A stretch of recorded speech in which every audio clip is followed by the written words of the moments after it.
Hi, I'm Paul Winn, and you are tuned in to Head On, a show that talks about things and activities that are taking place in Nanaimo and on the island. Today, we will be speaking to Mr. Leo Boon and Mr. Lorne Freedman about cycling, a topic that I think will be of interest to all of our viewers. So, welcome, gentlemen. Thank you. Welcome, Paul.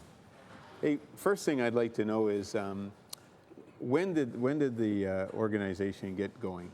So the Greater Nanaimo Cycling Coalition got started in 1996 here in Nanaimo by some people that are still around and that people probably know still, as a lot of them are now working with or on the board of the Nanaimo Area Land Trust.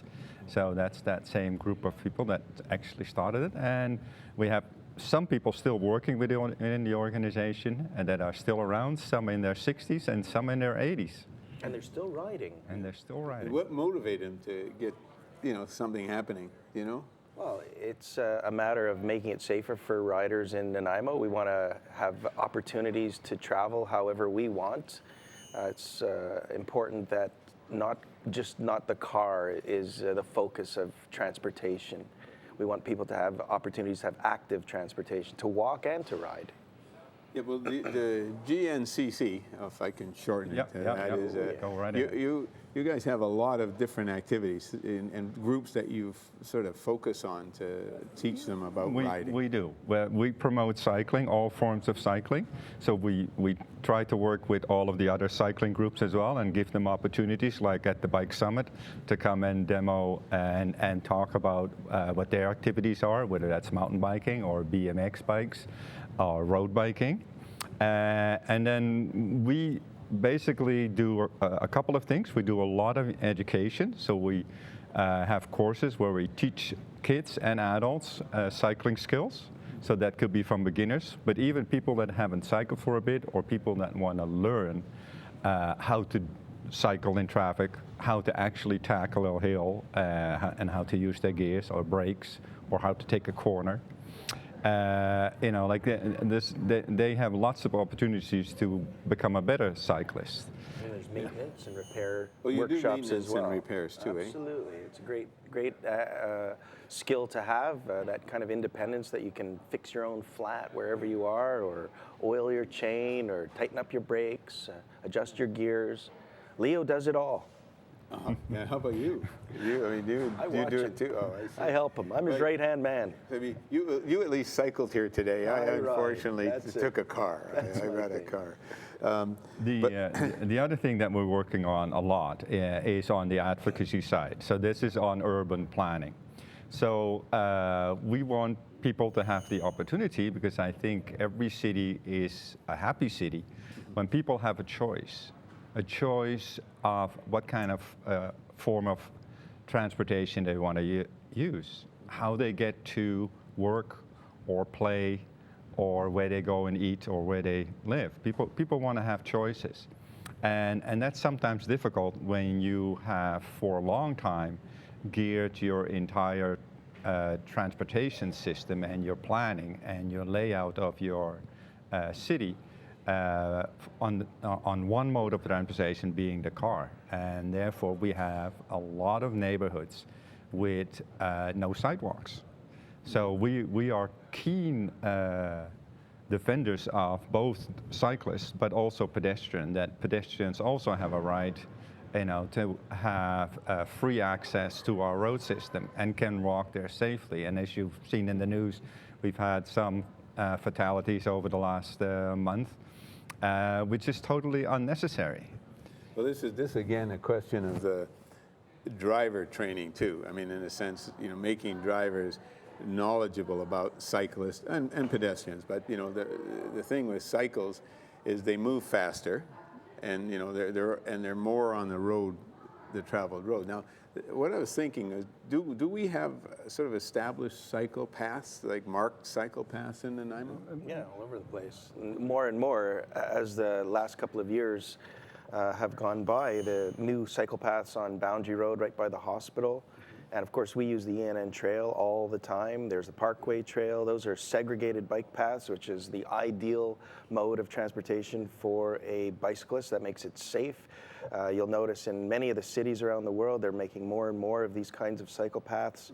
And you'll see that a lot of those people aren't even wearing helmets anymore. And while I will grant anybody that wearing a helmet is probably safer than not wearing a helmet, when you have a segregated bike path, it's less necessary. You're going to have no issue with any other car or other obstacle. Yeah, because I wasn't familiar with the ENN path you mentioned. I've seen is that by the train track? Yeah, Okay, along that's the the one train that's track. just along the train tracks there. And it needs upgrading, not the road service itself. That's good, but most incidents where between traffic uses happen at intersection, and that's also, if you look at ICBC stats, we have two of the biggest ones, two of the most accident-prone intersections, which is at Boundary and Northfield and Highway, and at Bowen Road. Those are the two of the top. And I always tell people, when you want to improve things in the city, you have to think about comfort, but also about safety. So when I talk to car drivers and said, can you imagine you're coming from downtown Nanaimo and you're coming up the highway and you'll come to Bowen Road. You have to and it's a red light, and you have to stop. And then you have to get out of your car and you have to press a button so that the light will go green. And then you go back to your car, and then you push your car across the intersection, and then you get back in the car, and then you continue. Well, that's what cyclists have to do, for a lot of intersections where they actually turn them from cyclists into pedestrians, make them push a button, and then but you call it a multi-use trail, right?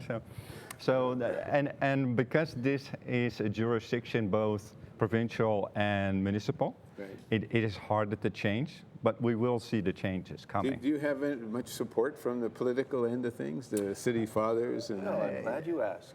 Yeah, I'd like to know. Yeah, we meet with all of the councillors, most of the councillors and the mayor on a regular basis.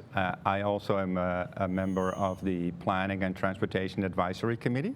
So three of the councillors, or two of the councillors and the mayor is on that committee. And all of kinds of planning and transportation issues come to that meeting, comes to those meetings, and then we make recommendations to council. Do any of them psycho? A few. Not like some cyclists do, but some of them do use I wanted bikes. to mention that we were at the forefront of helping develop the master transportation plan here in Nanaimo. And in that plan, there are 5 major pillars, and one of them is cycling. And within that pillar, there are goals to be set for increasing bicycling infrastructure here in Nanaimo. And I'll let Leo talk a little bit more about that. Just something that just crossed my mind that you might already have connections with. But I understand in Nanaimo there's a lot of neighborhood associations. Yeah. And I wondered if any of the time they get involved in sort of, helping move things through their particular neighborhood. Yeah, I've spoken, and they meet twice a year, the whole group with the city. And I've spoken to them once before, and I was hoping to speak with them again in the near future when they meet.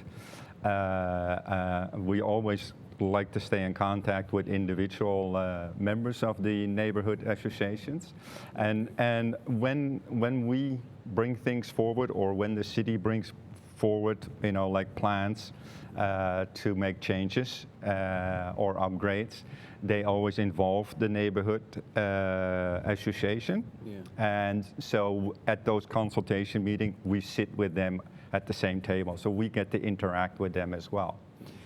And then I am also a director on the BC Cycling Coalition, and of course I have connections to my former home country, Holland, where we started a lot of this stuff and I also lived in Denmark, so just outside of Copenhagen. So there's lots of information and context that we have.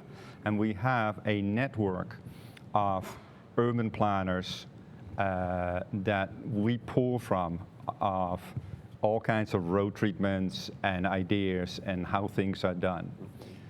And a lot of those are described in the Transportation Master Plan. Just getting back to your question about politics, that master plan was supposed to direct our city council for the next, 4 years, 25 years. It goes to 2043 actually, and there are goals that we want to meet within that plan for bicycling infrastructure in Nanaimo. I'm thinking of when I was a young lad and the first bike I had, didn't have all the gears and things that people have today. It was just a simple bike, and you press backwards for brakes, and that was it. Still have it. But now that I find would be tough cycling in this environment for me with hills and currently things. Currently it is, but now we have e-bikes. What's an e-bike? An electric bike. Oh, okay. So and you have various degrees of how you can use that, and you can program them in such a way that you can have a little bit of assist, like let's say on a tough hill, or you want to have more assistance. So that helps, especially people that sort of like are getting tired, or are getting older and can't do those hills anymore, or people that do not want to start with those hills because they live in a neighborhood where they merely have to start with the hill. That's a way Sounds like me.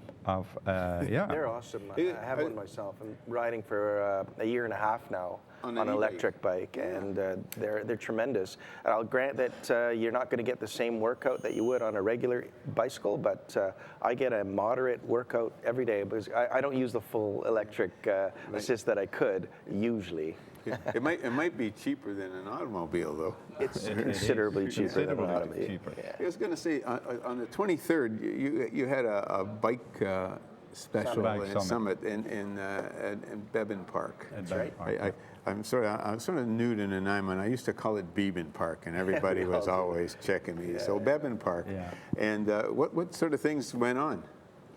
Well, it was a showcase of what has been happening so far in the last year, both with our organization, but also with presentation from city engineering, talking about the buffered bike lane on Boundary in the hospital area, and there are plans that are coming. I know there is going to be a bike lane on Estevan planned for 2017, so we're going to be we will be asking questions and so on, and going back and forth on those plans. There is some feedback coming back from the BC Cycling Coalition, where I'm a director on. So right now, we are asking the Minister of Transportation, Mr. Stone, for $1 billion $1 billion for the next 10 years just for cycling for the province. So that's an investment over 10 years to have a investment funding for cities to pull out of and to both for cycling and walking. So both for pedestrian and so we want to see more people cycling and walking. So we also showed little videos about the increase in bicycling around the world. Various cities all over North America and all over Europe are increasing their bicycling infrastructure. There's more and more evidence that when you do that, people's quality of life improves, their health improves, the economy improves. There's all kinds of improvements. So we show little videos about that. We had a review of the Master Transportation Plan. Again, there are specific goals and actions in that plan that are supposed to be met by our politicians, and we went over a little bit of that.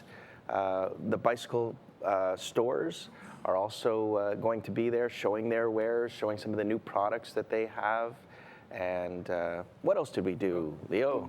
Bikes are very green too, which you know, I mean, there's a lot of concern about the environment and pollution and you know what's happening with the world in terms of heating. Where it would seem that the more cyclists we could put on the road, that might improve our exhaust problems. Absolutely. Let's be clear. You know, we know the car is here to stay. We're not advocates of elimination of the car, but we know this is for all you car drivers out there. Take a few people out of your cars and put them on bikes. Traffic is going to improve too, right? The more people who are riding, the faster you're going to be able to get wherever you want to go in your car. So we're not about eliminating the car. We're about increasing the number of bicyclists, and of course, all of those benefits accrue as a result of that, from health to transportation to environment, all of those things. One of the things that I was thinking about when I knew I was going to be meeting you and talking about cycling and things that can be done, I happened to run across just a brief news item on television about driverless cars. I mean, I thought, oh yeah, how's that going to play with the cyclists and nobody driving the vehicle? You know, like that may be something that's going to have to come up in the future. It'll be very interesting, yeah. You know, but no, let me just ask you a few questions about some of the other things that I know that you you teach specific groups, you know, like sort of for age or like, you know, cycling for women and things like that. What sort of other activities do you put across? Well, we're starting again in March, late March, with the Women on Wheels workshops. So those are workshops that happen on Monday night. They start most of the time in Bevan Park and in the evening. And we do a 20-minute, half an hour sort of instruction on a particular topic. So that could be, okay, well, how do those gears actually work? And how do I use them? So how do I use them to get, you know, against a headwind or going up a hill? And so we do that session with women, and then we go out in the community and we do in the beginning a 5 to 8 kilometer, and then we bring it up to 10 or 12 kilometer ride. It's about an hour, hour and a half, and we practice those particular skills. So we stop at places. We teach how to ride in groups or with other cyclists. We teach them how to ride in traffic and how traffic behaves. So we talk about traffic behavior, and then we go to points and we actually point out and see, okay, do you know what this, anticipate what this driver is going to do? And how do you communicate with this driver? How do you communicate with the driver behind you what your intentions are, that you're going to go left or right or straight or, so those are all important skills. Teaches those skills at a simplified level for children. We're getting into the schools more and more teaching. There's something called a bike rodeo, and it includes bicycling skills as well as maintenance kinds of ideas with the kids. And that's just one thing that we really want to get to, is if you can bring the kids onto the bikes, get them on bikes, get them used to bikes, getting them familiar with biking and biking more and more. And not only will they bike more for their lives, which we all know is good for you, but as car drivers, they'll be more aware of the bicycles on the road. I think there was a bike rodeo at Departure Bay Elementary School. That's right. Yeah, because it's Pauline Herrer, and there was one organized, and Pleasant Valley, and a couple other schools. And rodeos are great. Those are like little teasers for the kids, because it's a fun day. What we really want is we want to get into the school system by offering traffic education. So when you start up at a young age and you start to talk about traffic, and you get kids to walk, and then you get them to walk their neighborhood and learn, making the right choices, and where it's safe or comfortable to walk and where it's not. And then you'll continue on teaching at a later stage on cycling and cycling skills, because we want to go back to the era where we had kids walk or cycle to school. And the reason why we're doing that is right now the child obesity is just rampant in Canada and the US. Like 30-40% of our kids are obese or overweight. Yes, and currently, so any child that's under the age of 10 right now will have a shorter life expectancy than their parents because of You were that. going to say something, Lorne. Yeah, that's a really important point, and it's not just children. It's our whole society has kind of taken a downturn. The car has taken over. Everybody just loves to drive. I love to drive. I drive a car, but you know, I balance that with exercise, and I love the fact that my bicycling is integrated. I don't go do exercise. I ride my bike to work and ride home, and I've done my exercise. It's awesome that way, but. What I was going to say is the point about getting kids to walk and ride to school, there's something called Safe Routes to School. It's a whole program, and it's a little bit difficult, but with the schools closing, more and more schools are closing, you're having more and more kids have to go further and further to get to their schools. There are no routes. There are no established safe routes to get there, and so one of the things that, again, we're advocating for and pushing for and could be involved with is establishing those safe routes to school. And it's not just a matter of saying, okay, that's the route, but it's also creating lines on the road and segregated bike paths and all those kinds of things. You know, now what you've just said, I mean, is something like for myself. See, you know, I've read the reports and seen things about schools closing.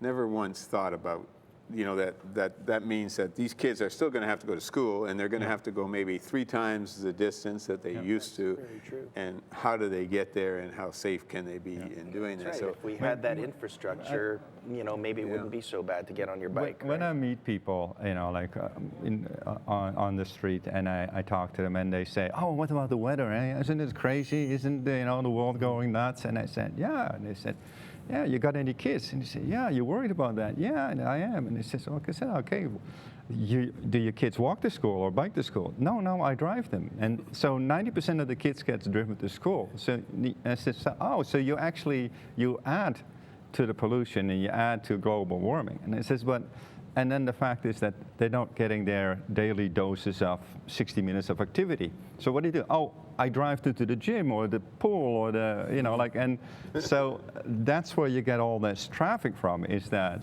and it's better for society if people incorporate their activities, in the daily things that they do, instead of saying, okay, I'm going to do 1 hour of soccer on the weekend and maybe once on Wednesday, and that's the exercise. Well, that's not enough for a kid. It's not enough for an adult. An adult needs a certain amount. And so if we look at, for instance, diabetes in Canada has doubled in 10 years. And we're spending an additional $10 million a year extra. So our BC budget, which is of course several billions, but 42% of that is for healthcare. And out of health, and that's a lot. I mean, can you imagine? Well, I know you get a big salary here, so 42% out of your salary is not much, Paul. Well, actually, they tripled it this week. Oh, they did? They That's good. Oh, I'm glad I brought it up. Good, thanks for the note. but out of that 42%, so 40%, that's $18 billion, by the way. Whoa. Out of that $18 billion, 80% is spent on the acute care of chronic diseases. So that's diabetes, which can be prevented by better eating and exercise, by the various cancers, by heart and stroke, the main killer. Every 7 minutes, somebody in Canada dies of a heart attack or a stroke. And what does all these organizations say? The Cancer Foundation, the Cancer Agency, the Heart and Stroke Foundations, they all say the same thing what we say. People, be smart, be active, get some exercise. If you don't have time to go to the gym every day, at least, and you don't want to cycle to work every day, at least go twice a week. It's tough to make that connection. I mean, you got to change the whole mindset of people. And I mean, our society, as you keep pointing out, Lorne, they're going to drive. I mean, people are quick to get in their car before they're quick to jump on their cycle. Absolutely. And they'll complain about the weather. You say, well, it's raining, I can't cycle today. I mean, that's the thing. Which brings me to a point. I mean, you're dressed for cycling. Yep. Do you deal with that in your courses as well, like teaching people the right attire to wear? Absolutely. We have commuting classes. So I showed you earlier, and people can go to our website, www.bikesense.org. Okay. And they can see we have 65 courses this summer, or this spring, summer, and fall, from bike repair to bike maintenance to courses about commuting. And you have to remember, we started Bike to Work Week in 1997. When is that? And that is the last 2 days of May and the first 3 days of June, I think. So no, you haven't missed it yet. Yeah. So pretty soon we'll be announcing that we will have to start off the 12-week or the 10-week lead up, so people can come out and learn about, okay, how do I commute?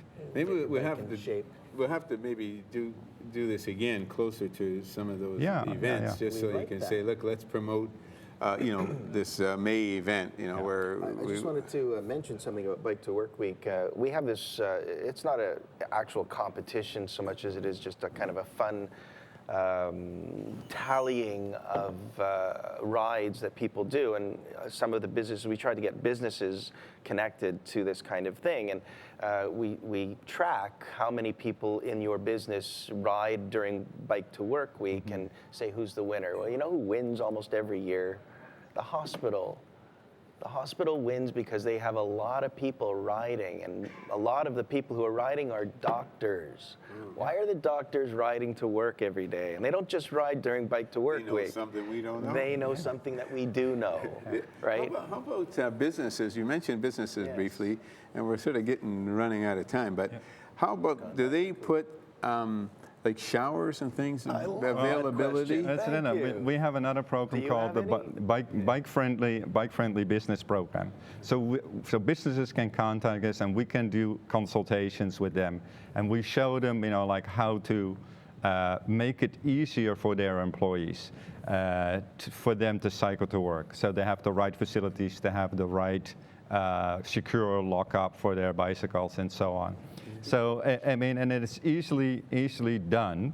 And the advantage to the employer is that they get a healthier person that lasts longer during the day because they're active, and they take less sick days than people who do not do active transportation. So that's for not just for cyclists, but also for people who take transit or Well, that would be walk. a big advantage for a business, and maybe the city fathers and the politicians may say, okay, let's give a business a break if they institute some of these policies, like a shower or a change room and locking that. So we're working on that. We're working there with the city on getting an active transportation component to that.